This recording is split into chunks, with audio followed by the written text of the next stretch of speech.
Sir. இப்போ Rajini sir எல்லாம் பார்த்துட்டீங்கன்னா ரொம்ப வருஷமா அரசியலுக்கு வருவார் அப்படின்னு நிறைய பேர்னால எதிர்பார்க்கப்பட்டு இப்பதான் வந்திருக்காரு. டக்குனான விஷால் வந்துட்டு போனார் இல்லைங்களா? ஸோ அதை எப்படி நீங்க பாக்குறீங்க? ஒரு தைரியம் அப்படின்னு பாக்குறீங்களா, இல்ல தெரியாம ஆழம் தெரியாம காலை விடுறாரு அப்படி பாக்குறீங்களா, இல்ல எப்படி? அவர் நடிச்ச துப்பறிவாளன் படம் மாதிரிதான். சஸ்பென்ஸ் எங்களுக்கு ஒன்றும் புரியல, ஒரே மர்மமா இருந்தது. ஏன் சொன்னாரு, எதுக்கு சொன்னாரு, எப்படி சொன்னாரு, என்னன்னு ஒன்றும் புரியல. திடீர்னு ஆல் ஆஃப் நைட்ல ஏன் சொல்றாரு அப்படின்ட்டு, அதனால புரிஞ்சுக்கொள்ள முடியாத சமாச்சாரம் தான் அது. Okay sir. இப்போ வந்து நீங்களே சொல்றீங்க யாரு ரொம்ப காமெடி என்னன்னா, ஒரு தெலுங்கு ஒரு ஆள் ஒருத்தர் வந்து அவர் ப்ரொடியூஸ் பண்ணலான்ட்டு அவர் வந்து அவர் பையனை வந்து நடிக்க வைக்கணும் அப்படின்னு சொல்லி கேட்டேன்.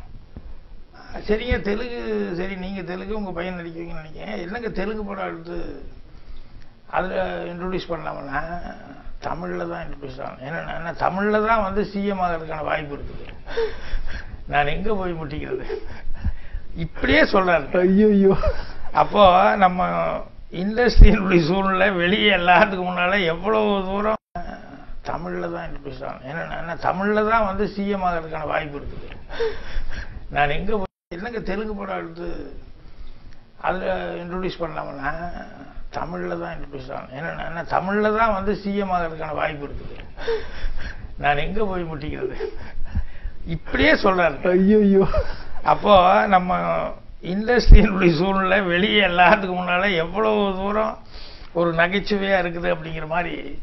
ஏன்னா ஆளுக்கு அப்போ ஒவ்வொரு தரம் சினிமாவில் இருக்கிறவங்க எல்லாருமே நீ நான் அப்படின்னு சொல்லும்போது, அதுவும் ஜெயலலிதா இருந்த வரைக்கும் கூட இது மாதிரி இல்லை, அந்த அம்மா இருந்த வரைக்கும் யாரும் இந்த அளவுக்கு சொல்லலை. அதுக்கப்புறம் தான் நிறைய சிஎம் ஆயிட்டாங்க, நிறைய பேர் சிஎம் ஆகிறதுக்கு ரெடி ஆயிட்டாங்க.